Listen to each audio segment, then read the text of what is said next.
This historic walking tour of the south end of Navy Street has been prepared by the Oakville Historical Society. Along the way, you will see the street as it looks today and as it looked in the past, and meet some of the original owners of the houses. Think of this as Street View and Facebook of the 18 and 1900s.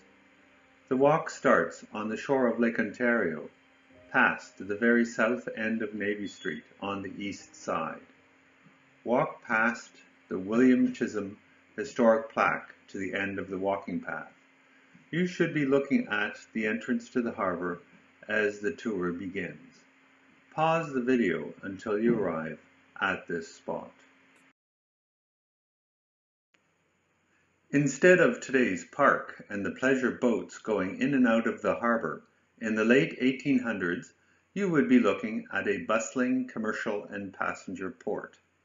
This was the way for people and goods going to and coming from Toronto, Hamilton, Niagara Falls, the United States, and other ports around the lake. At one time, the area in front of you would have been piled with wood to burn in ship spoilers. But by the 1870s, most steamers burned coal, and the town wanted this to be a park. They asked the owner, R.K. Chisholm, the son of the town's founder, if he would sell it. Mr. Chisholm proposed a trade. The town would have the lakefront if they closed the sections of Front Street and Water Street between King Street and Navy Street, adding those lands to the Ercles estate. The town agreed, and the shoreline became Lakeside Park. Looking east, the park path was once a small road leading past a beautiful summer home built in 1900 that was named Mount Vernon after the country home of George Washington. Turn to look north at the playground, and you will see the home with St. Jude's church tower in the background. The home was owned by John A. Chisholm, who lived from 1861 to 1903, and his wife, Imelda Beeler Chisholm. They and their daughters, Juliet and Hazel, lived in the United States and used Mount Vernon as their summer home. John Chisholm was a very successful inventor and businessman. He developed a way of getting peas out of their pods. Before his invention, it was so much manual work to shell peas that canning them commercially was often done using slaves. He and his partner manufactured machines in New York State, like the one in the picture, that in one operation stripped the pods from the vines, shelled, and sorted them. We can get an impression of the wonderful interior of Mount Vernon from this photo of a family wedding. Sometime after John's death in 1903, his wife and family stopped using the house, and it was rented to other people. It burned down in 1928, and the town acquired the property sometime later for non-payment of taxes, adding the land to Lakeside Park. Start walking north on the sidewalk past the Lakeside Park sign and up to the corner of Navy Street and Front Street. As you walk, you will pass the fine Ercles estate, which now houses the Oakville Museum. This walk does not discuss the history of the estate. Please drop into the museum after this walk for a visit and a tour. Admission is free. Pause the video until you have crossed Front Street and are in front of 19 Navy Street. Continue walking slowly up Navy Street. Pause to match the video and your pace. David Patterson was born in Ireland in 1807 and came to Canada when he was 18 or 19. By 1827, he was working at William Chisholm's shipyard and in building the piers for the harbor, but he soon turned to building houses. He purchased this property from Chisholm and built a 2.5-story clapboard house. The basement had a large stone oven that was used to bake bread until the 1860s. The pine floorboards he used are up to 26 inches wide and are unsquared, still showing the original tapering of the trees. He and his wife, Agnes Griggs, had 8 children. Around 1866, he bought the lots just south of Front Street, in what is now Lakeside Park, built a smaller home, and rented out this house. It was sold in 1866 for $1,620. In the late 1870s, it was renovated, including replacing the clapboard with brick and adding the balconies. The Pattersons are buried in the Oakville Cemetery, beside the grave of Agnes's father. The 29 Navy Street lot was purchased by John Moore in 1834 from William Chisholm, and he built this house. His wife was Sarah Griggs Moore, whose cousin Agnes we just met next door. In 1838, Sally's father, Barnett Griggs, owned the house and leased it to various tenants before he converted it into a large hotel named the Frontier House. It served steamboat passengers arriving and leaving the harbor and was advertised as the largest and best accommodations in Oakville, with no expense spared in the fittings of the place. Across the street, there were long drive sheds where patrons could leave their horse teams for the day. It was an hotel from 1853 to 1860. Sarah died in 1870 in childbirth at the age of 26, and her daughter died 10 days later. She is buried beside her father Barnett in the Oakville Cemetery. In 1870, Robert Swanton Appleby and his wife Ella Richardson Appleby bought the house. You may think that it looks a bit small for an hotel, but in 1906, the building was cut in half and the north section became a separate house around the corner at 154 King Street. 41 Navy Street has not changed much in recent years. Captain Robert Wilson purchased this lot from William Chisholm in 1832. His brother, Captain William Wilson, bought the next lot north.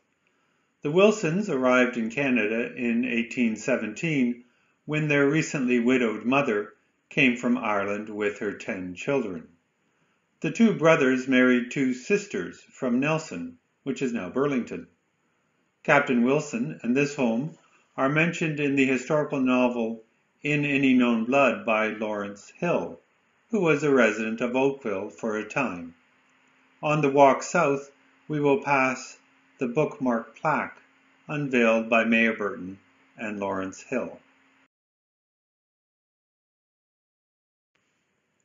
Moving on, we arrive at 45 Navy Street, the home of Captain William Wilson, the second of 3 brothers who became ship's captains. This house is one of the oldest in Oakville and is said to have been built by William Chisholm. It was originally located on the top of the bank overlooking 16 Mile Creek at what was then the end of Front Street.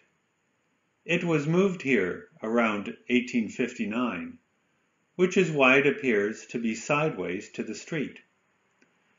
Captain Wilson owned numerous properties in the area, including a home on Trafalgar Road that was called Mariner's Home, because of his custom of bringing ill and homeless mariners home with him for the winter. The Wilsons are buried very appropriately in Oakville Cemetery on the very edge of the bluff overlooking 16 Mile Creek. The house at 53 Navy Street is older than the 1859 date on the plaque. This was the home of Captain Samuel McGiffin, who came to Canada in the 1840s. The house was built in the early 1840s, and the McGiffins likely rented it for some years before purchasing it in 1859. Samuel McGiffin's son, Captain John McGiffin, was also a mariner and lived in the home after his father died in 1861. Captain John learned seafaring from his father, going out on the lake when he was 12 and becoming a sailing master at just 18. He served on or captained a long list of vessels, including the steamer Chippewa, the largest vessel on Lake Ontario, and was chief mate, serving under Captain George Brock Chisholm on the White Oak, a schooner launched from Oakville Harbor on July 1st, 1867. This model of the White Oak was built as a Canadian Centennial project in 1967 and is on display at the Oakville Historical Society. In all his years of sailing throughout the Great Lakes, including supply runs to the many lighthouses, he never lost a boat or a sailor. Later in his career, he was the Commodore of the Niagara Navigation Company, which ran steamers between Toronto and Niagara.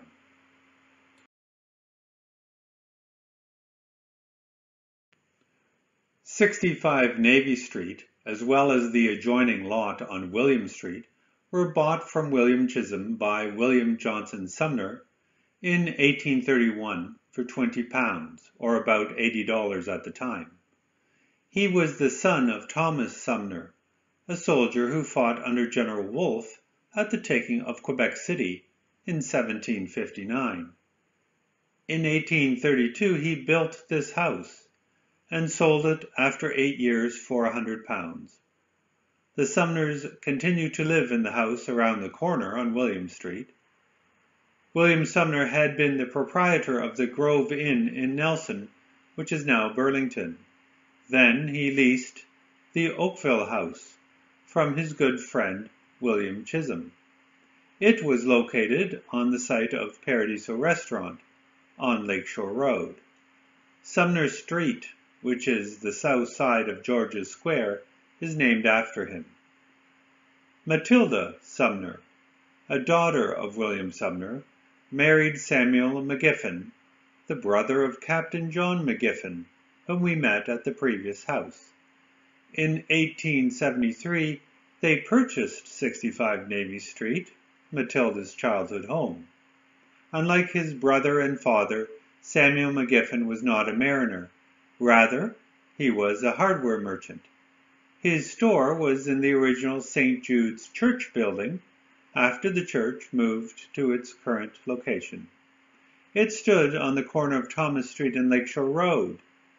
It was torn down to make room for the Bank of Montreal, which then became the Anthropology clothing store.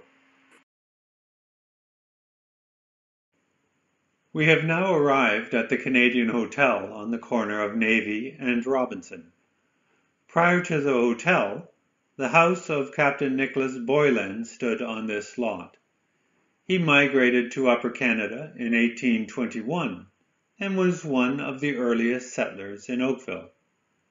In 1830, he started working for William Chisholm as Master of the Telegraph. He commanded quite a number of Chisholm vessels over the years. He was also one of the leading families behind the construction of St. Andrew's Catholic Church in 1840 at the corner of King and Reynolds Street. With the coming of the railway in 1855, there was increased demand for hotel rooms, and John Williams, who now owned the Oakville House and had built a second hotel near the train station, built this fine brick hotel. It had 21 bedrooms, many of them only 6 feet square, and 4 parlors. It passed through a number of owners, and in 1875 it was sold to John Anderson. In 1881, when the town voted on prohibition, it was owned by 2 women. It appears that some voters may have been influenced to vote for prohibition due to the uncontrolled drunken brawls in this hotel. George Sumner the town's chief constable remarked in his journal, "The town is pretty quiet, if it were not for the Canadian Hotel. They keep up a continual noise, most disreputable for those who profess to be ladies." After the Scott Act brought prohibition to Oakville, he remarked, "The Scott Act came into force today, and all the hotels are closed up, both houses and sheds. People who came into town say they will not come again." After prohibition, the hotel was sold again, this time to Murray Williams, the nephew of the original owner, and was renamed the Murray House. Pause the video until you have safely crossed to the west side of Navy Street, just south of Robinson. We will now be headed back south toward the lake. You should be standing in front of an empty lot that provides a nice view of the granary and the harbor. Of course, it was not always empty. The McLean family owned this house first, and they are the family in the photo. Then William Sherburne, a shoemaker, bought the house in 1850 and added an addition at the back to use as his shoe shop.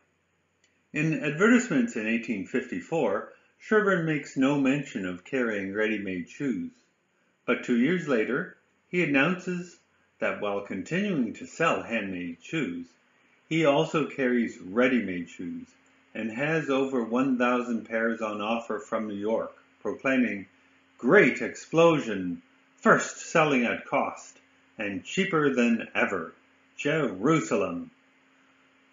The original house was demolished in 1969.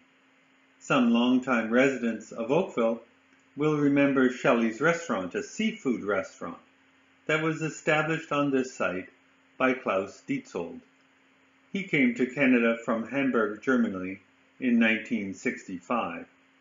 The restaurant operated for over 20 years and was voted Best Seafood Restaurant in Canada by American Express for 5 consecutive years.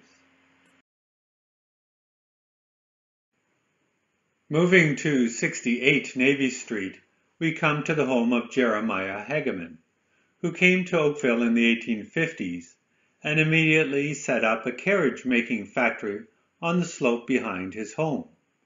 At one time, he owned nearly this entire block of land. His Oakville Carriage Works Company took 3 prizes at the Agricultural Exhibition in Toronto in 1856 for the best 2-horse pleasure carriage, the best 2-horse pleasure sleigh, and the best 2-horse wagon. Jeremiah Hageman also became involved in growing strawberries in Oakville.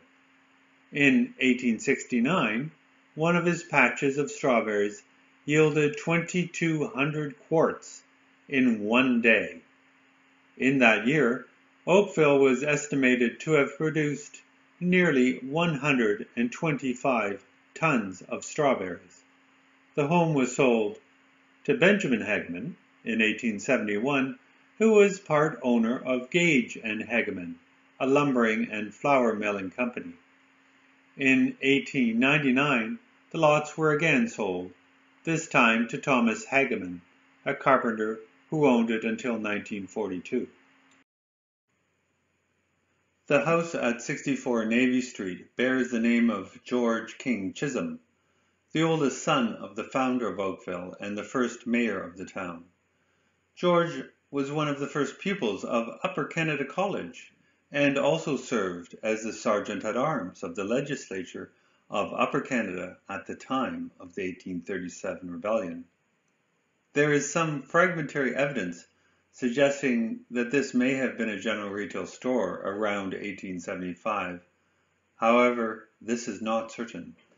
Likely the first building on this site was a barn belonging to his father, William Chisholm. The area between William Street and King Street is now a small public park and the Oakville Lawn Bowling Club. You may wonder how these lands came to be public areas. William Chisholm in his original plan for the town, designated this area to be the market square. He had also designated land for George's Square and the cemetery. When the Town Council of Oakville came into existence in 1857, they secured the title to the property and developed ambitious plans for a market building. However, they could not immediately carry out these plans, and instead decided first to build a town lockup at a cost of $1,528 that could be turned later into a fire station. Prison cells were built on the lower floor and council chambers on the upper floor. In 1862, work on the larger market building was complete. It was 2 stories high, 84 feet by 36 feet, and was divided into market stalls on the main floor, as well as the town armory at one end. The upper floor was an auditorium that could seat 500 people. This was also the site of an annual agricultural fair. The market building also became a place to temporarily house new immigrants who arrived by boat with little or no resources of their own. The lockup burned to the ground in 1876, and part of the market building was temporarily remodeled into a new lockup and council chambers. In 1885, it was further remodeled to include a fire bell and fire hall. The town hall building, as it became known, burned down in December 1913, destroying the town records and the original seal of the town. Pause the video and cross King Street, stop to read the Project Bookmark Canada plaque that was mentioned earlier in the tour. Then pass through the gates onto the Ercles estate and restart the video. You are now in front of the coach house for the Ercles estate. The plaque indicates that it was constructed at the request of Allen S. Chisholm. Allen was the son of George King Chisholm and became the leader of the family on his father's death. He wanted to reroute the driveway to the estate to exit onto King Street. His mother was vehemently opposed, so he arranged for her to go on an extended vacation, and when she returned, the new driveway was complete. Town tradition says that Allen constructed the white gates that you just passed through. He was one of the founders of the tennis club in 1903, which became the Oakville Club 5 years later. We have this wonderful photo of Mr. Chisholm and his 2-horse cart. But times were changing, and he and Murray Williams, who owned the Murray House Hotel, were the first 2 residents of Oakville to own automobiles. In the summer of 2021, the coach house is a beehive of activity. Archaeologists are digging trenches and sifting soil, looking for interesting artifacts of times past. Other workers are restoring the gardener's cottage on the east end of the building to what it looked like when the Ercles gardener lived there. Transformation of the carriage house on the west end is also underway that will turn it into a flexible indoor and outdoor space for museum programs and events. Continue along the pathway through the gardens of the Ercles estate. The path will take you to the small brown cottage at the top of the ridge overlooking 16 Mile Creek and the location of the Oakville Historical Society. This building was originally 2 cottages built in 1952 for Julia Chisholm and Hazel Chisholm Matthews, great-granddaughters of Oakville's founder, William Chisholm. We met these 2 women at the beginning of our tour as the 2 cute children living in Mount Vernon, the summer house in Lakeside Park. Their mother purchased the Ercles estate after the death of Allen Chisholm and removed the driveway he constructed through this garden. Hazel is the author of Oakville and the 16, a wonderful history of Oakville, and the source for much of the information in this walking tour. It is available for purchase at the Oakville Historical Society. The Society has been resident here since 1992. Please do drop in for a visit and to learn more and see our displays. Thank you for taking this tour.